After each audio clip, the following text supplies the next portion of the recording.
कई बार जब लोग जीवन में काम करना शुरू करते हैं तब उन्हें बहुत ज़्यादा दर्द होता है, तकलीफ़ होती है, उन्हें बहुत ज़्यादा मेहनत करनी पड़ती है और ये बात उनसे बर्दाश्त नहीं हो पाती है और उनका शरीर जवाब दे देता है।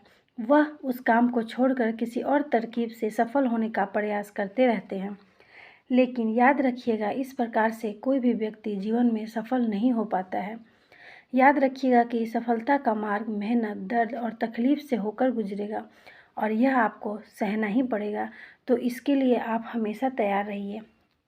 तो चलिए इस बात को एक कहानी के माध्यम से समझते हैं कि सफलता हमारे जीवन में कितनी ज़रूरी होती है एक सफल व्यक्ति बनने के लिए। एक बार एक मूर्तिकार अपनी छीनी और हथौड़ी से एक पत्थर को भगवान की मूर्ति का आकार देने का प्रयास कर रहा था।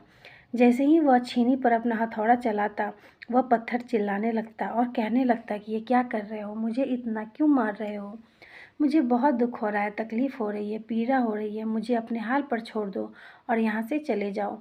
मूर्तिकार ने उस पत्थर से कहा, तुम मुझे बहुत अच्छे से पता है कि तुम्हें बहुत ज़्यादा दर्द हो रहा है और तकलीफ़ हो रही है और तुम बहुत ही ज़्यादा पीड़ा में हो। लेकिन यदि आज तुमने इस दर्द को नहीं सहा, इस तकलीफ़ को नहीं सहा, तो तुम जीवन भर यहीं इसी प्रकार से पड़े रहोगे। मुझे पता है कि तुम में आगे बढ़ने की अपार संभावना है। तुम एक बहुत अच्छे पत्थर हो, लेकिन यदि तुम इसी प्रकार से रहोगे तो कभी भी आगे बढ़ नहीं पाओगे। इतना कहकर मूर्तिकार औजार उठाए ही था कि पत्थर फिर से चिल्लाने लगा, गिड़गिड़ाने लगा, विनती करने लगा कि मुझे मेरे हाल पर छोड़ दो। मुझे पता है कि जीवन के लिए कौन सी चीज़ सही है और कौन सी चीज़ गलत। मुझे बहुत ज़्यादा दर्द हो रहा है, अब मैं इस तकलीफ़ को बहुत ज़्यादा नहीं सह सकता। मैं जिस हाल में हूँ उस हाल में छोड़कर मुझे तुम यहाँ से चले जाओ, मुझे यहीं छोड़ दो। उस मूर्तिकार फिर से उस पत्थर को समझाने की कोशिश की, ज़्यादा अधीर मत बनो और अपने सब्र को बनाए रखो। थोड़ी देर और इस दर्द को सहो। यदि इस दर्द को सह लिया तो मैं भगवान की मूर्ति के रूप में तुम्हारी स्थापना करवाऊंगा और फिर दूर दूर से लोग तुम्हारी पूजा करने आएंगे और पंडित और लोग तुम्हारी सेवा करेंगे।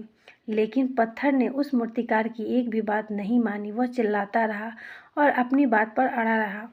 मूर्तिकार ने उस पत्थर को समझाने की बहुत कोशिश की, लेकिन वह पत्थर नहीं माना। अब मूर्तिकार भी थक चुका था और वह उस पत्थर को छोड़कर आगे बढ़ गया और थोड़ी ही दूर जाकर देखा कि एक और बहुत ही अच्छा पत्थर वहाँ पड़ा हुआ है।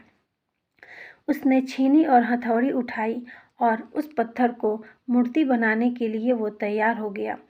वह उस पत्थर को उठाकर अपने पास ले आया। मूर्तिकार ने छीनी और हथौड़ी का वार दूसरे पत्थर पर जारी रखा। दूसरे पत्थर को भी दर्द हुआ और तकलीफ उससे भी हुई, लेकिन उस पत्थर ने बर्दाश्त कर लिया और देखते ही देखते थोड़ी समय के बाद उस पत्थर ने भगवान की मूर्ति का रूप धर लिया। वह पत्थर उस पीड़ा को सह लिया और सब्र कर लिया। थोड़ी दिन बाद उस मूर्ति की एक मंदिर में स्थापना हो गई।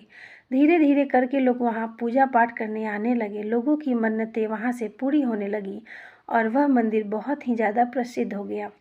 अब धीरे धीरे करके दूर दूर के गांव से लोग वहाँ पूजा पाठ करने आने लगे। फिर एक दिन और उससे पत्थर को उसी मंदिर में लाया गया और उसे कोने में रख दिया गया। अब लोग आते और उस पत्थर पर नारियल फोड़ते। ये कोई और पत्थर नहीं बल्कि वही पत्थर था जिसने दर्द को नहीं सहा था।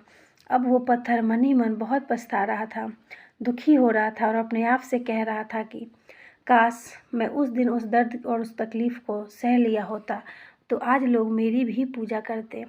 इसलिए दोस्तों, आप भी अपने जीवन में हमेशा याद रखिएगा कि जब भी आप अपने कैरियर की शुरुआत में किसी काम को कर रहे हो, पढ़ाई कर रहे हो या कोई और काम कर रहे हो, उसमें आपको भी दर्द होता है, तकलीफ़ होती है, ज़्यादा मेहनत करनी पड़ती है, तो आप रुकिएगा मत और किसी और रास्ते की शुरुआत कभी मत कीजिएगा जो आपके लिए सही नहीं होता है, क्योंकि कोई और रास्ता आपको सफलता नहीं दे सकता।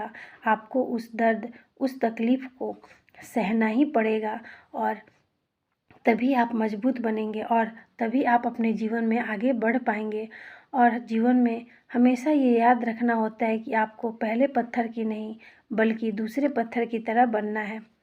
यदि ये कहानी आपको पसंद आई हो तो इसे सीख मिली हो तो मेरे चैनल को एक लाइक और सब्सक्राइब कर दें। धन्यवाद।